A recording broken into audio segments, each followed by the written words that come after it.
We humans create about 246 million tons of waste every year. The Republic Act 9003, Ecological Solid Waste Management Act of 2000, is a national law of the Philippines that involves the cleanliness of the country and nature of the environment. Republic Act 9003 is to us to prevent flooding street drainages so that we can lessen the garbages and the damage that it causes in the Philippines. People should separate the biodegradable, recyclable, residue waste, and toxic waste. However, violating to this law by littering, throwing, dumping of waste matter in the public places, and etc. will fine you 300 to 3,000 pesos or community service for 1 to 15 days.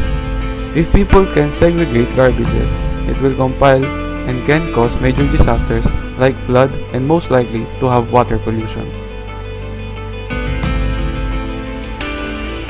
Throughout the history of the world, it is negligible for us humans to produce waste.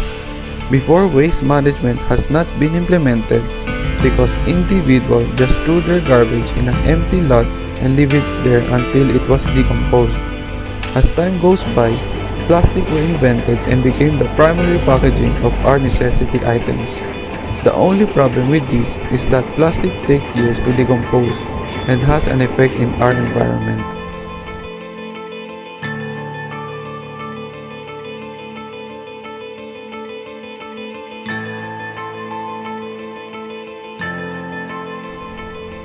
In the Philippines, one of the primary problems in the environment was the solid waste management. Most urban areas experience solid waste management, which are poor waste collection and disposal. According to the Senate of the Philippines, from 2012 to 2016, every region in the country rapidly increases on the economic growth and industrialization, which also result for the rise of waste produce per region that resulted an average of 0.40 kg a day for both urban and rural. With solid waste around in our environment, it could affect health safety and can lead to primary death caused in our country due to emerging disease from the waste that we produce.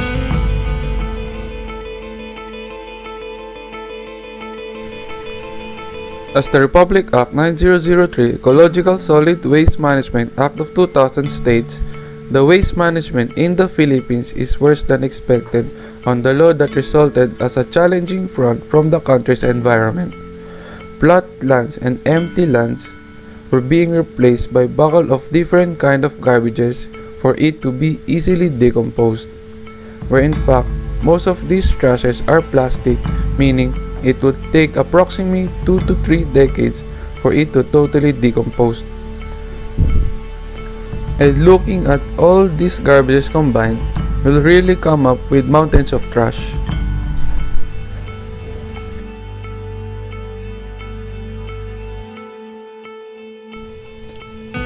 Despite all the negative claims and personal issue of people on the country's bad solid waste management, the development and growth of the countries and people are just not compatible.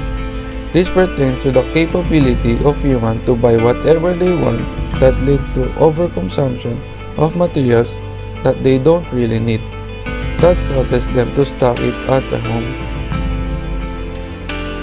Then it becomes a bad habit that coincides them to buy again, then restock, and eventually dispose, which adds up to each household, then lead up to our dump site and then decompose for a very long time.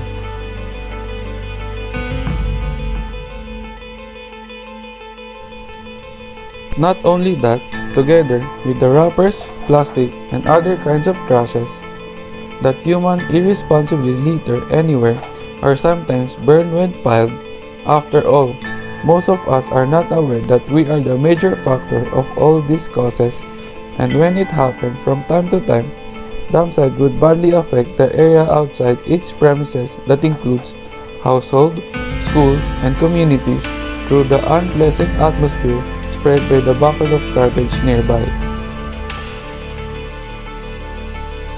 The passage of canals, rivers, swamps, bays, and creeks has no way out when it comes to worse. These pile of garbages come from large factories that contaminate water areas and produce flash flood and storm surges every time it rains hard due to a typhoon.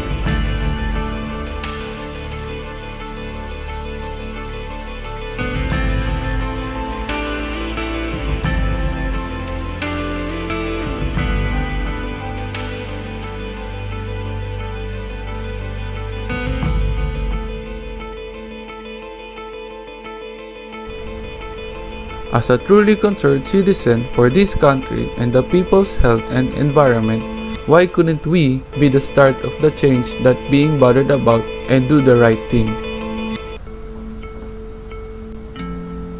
It is simple as following the 3 R's, which is reuse, reduce, recycle, and throw even our tiniest wrapper into a proper trash bin.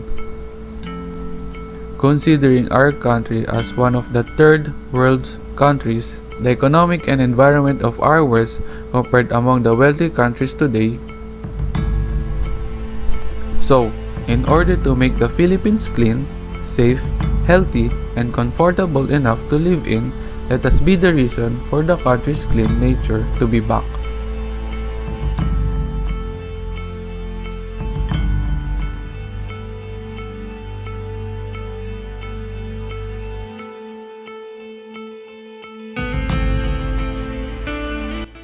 People will continue to generate waste, and we will continue to be contaminating our water, our air, and our soil. And the only way to address the issue of methane generation from waste is really for people to start segregating waste from their households.